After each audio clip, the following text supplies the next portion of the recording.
There is a fact so staggering, so quietly catastrophic in its implications, that most men will spend the whole of their lives arranging furniture in the house of their minds rather than look at it directly.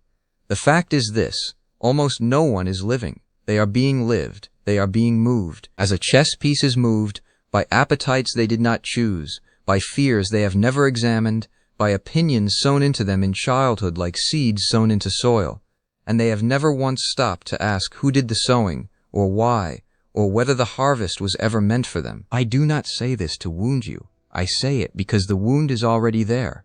You feel it in the hollow hours, in the strange grief that descends on Sunday afternoons, in the moment before sleep when something in you whispers that you have not yet begun.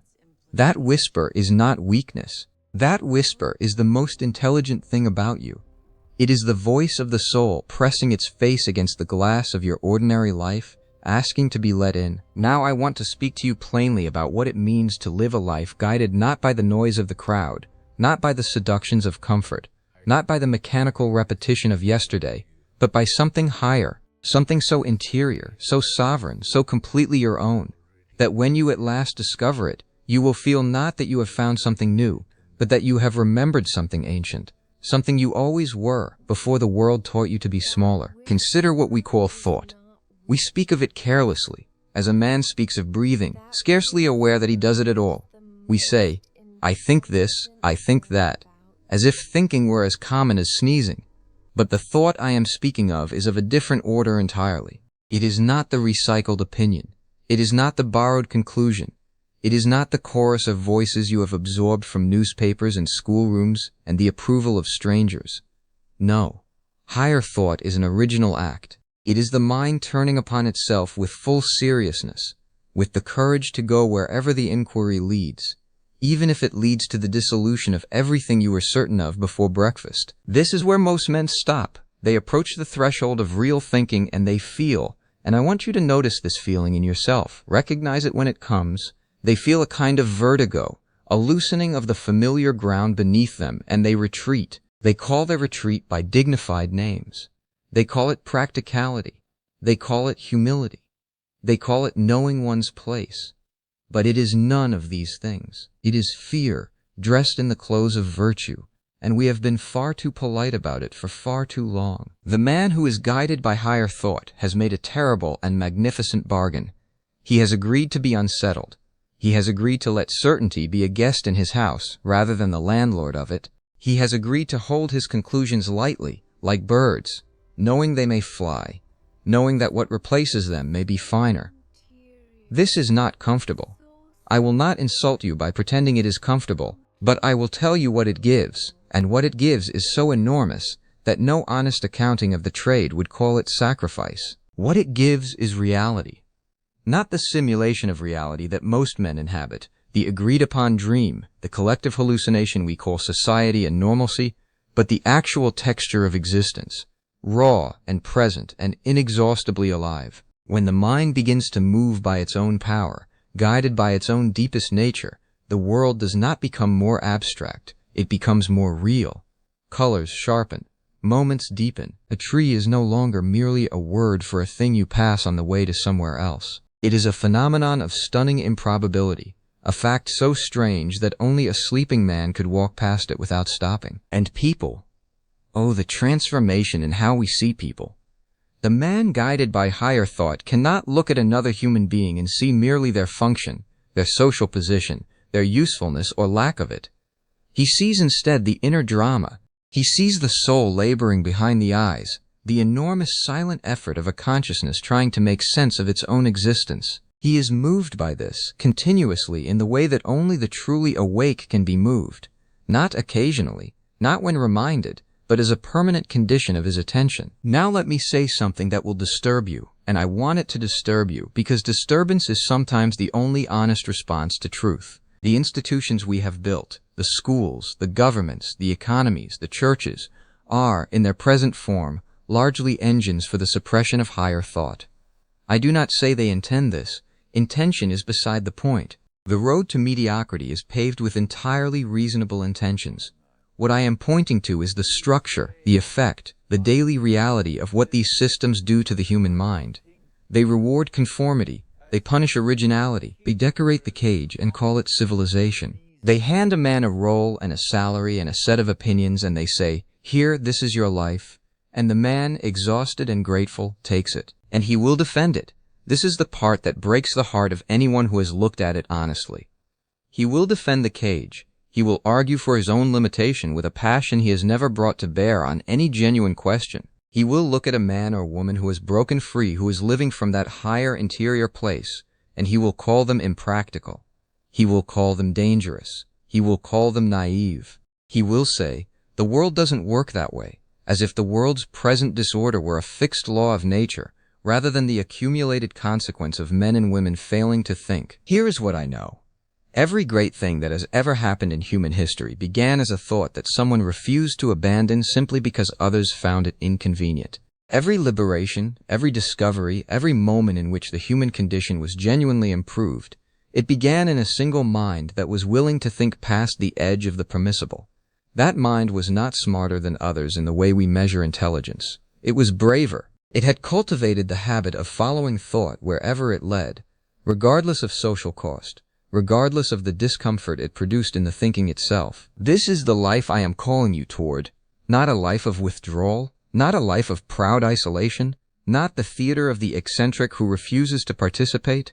No, I am calling you toward a life of deeper engagement, engagement with the world, with others, with the pressing questions of your moment in history, but engagement from the inside out rather than the outside in, guided by what you actually perceive rather than what you have been told to perceive, moved by what genuinely moves you rather than what you have been instructed to perform emotion about. The man who lives from higher thought is, paradoxically, more useful to the world than the man who lives entirely for it, because the man who subordinates his inner life entirely to external demand becomes, in time, a machine. He produces, he complies, he functions, and yet the quality of his functioning is hollow because it draws on no deep source. He is burning borrowed fuel. But the man who has first gone into himself, who has sat in the silence of his own mind and discovered what is genuinely there, that man brings something to the world that the world cannot manufacture. He brings originality. He brings the uncopyable resource of a consciousness that has met itself honestly. I want to speak now of solitude, because it is in solitude that higher thought first becomes possible, and it is from solitude that the guided life is built. I do not mean the solitude of loneliness, which is a privation. I mean the solitude of recollection, of gathering oneself back from the thousand directions in which daily life disperses us. This solitude is not an absence of the world. It is a quality of attention you bring to the world, a silence you learn to carry within yourself, even in the midst of noise and company. In this silence, something remarkable happens. The mind, no longer stimulated from outside, no longer running on the treadmill of reaction and response, begins to produce from its own depths. Thoughts arise that have no origin in what you read yesterday or heard last week. Perceptions emerge that are genuinely yours, native to your particular consciousness, stamped with the irreplaceable signature of your own experience and nature. This is the beginning of the guided life. This is the first real thought you have ever had. Most people have never had it. They have had countless thoughts, an unbroken river of them from waking to sleeping, but almost none of those thoughts were original. They were echoes. They were the mind digesting its own previous inputs, rearranging the furniture of received opinion. Original thought is rarer than genius. In fact, it is what genius actually is, not the possession of unusual intelligence, but the willingness to think originally, to venture past the available and the approved into the unmapped territory of genuine inquiry. And what does this higher thought say when you finally sit still enough to hear it? What does it reveal? It reveals, first and most shockingly, the fact of your own freedom. Not the political freedom, not the freedom to choose between the options placed before you on the menu of acceptable life choices, but the radical, vertiginous, almost unbearable freedom of consciousness itself. The freedom to refuse the given interpretation of any situation. The freedom to stand before the most ancient and settled question and ask it freshly, as if for the first time.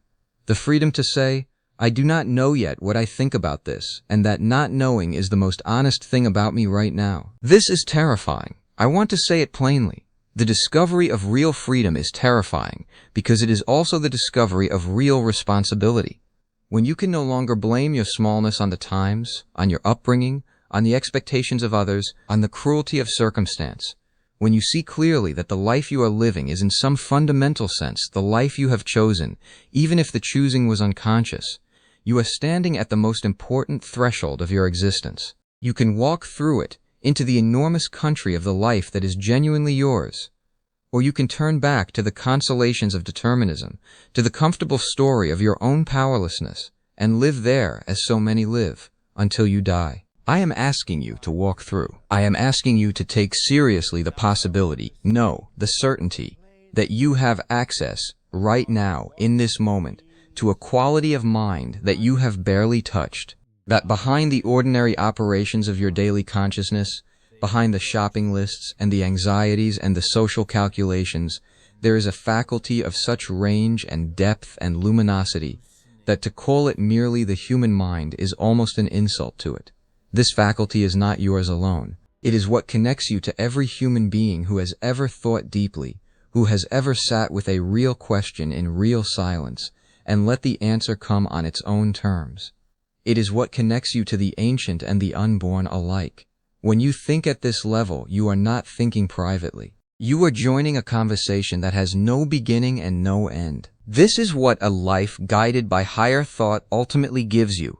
Participation in something that exceeds the individual life. Not immortality in the crude sense, not the survival of the personality, but the discovery that at the deepest level, you were never merely a personality to begin with. You were a quality of attention, a form of awareness, engaged for a brief and brilliant interval with the improbable miracle of existing at all. To have lived guided by that awareness, to have brought it to bear on your work, your loves, your choices, your suffering, is not merely a good life. It is the life, the only life that in the end is genuinely lived rather than merely endured. Go then and think.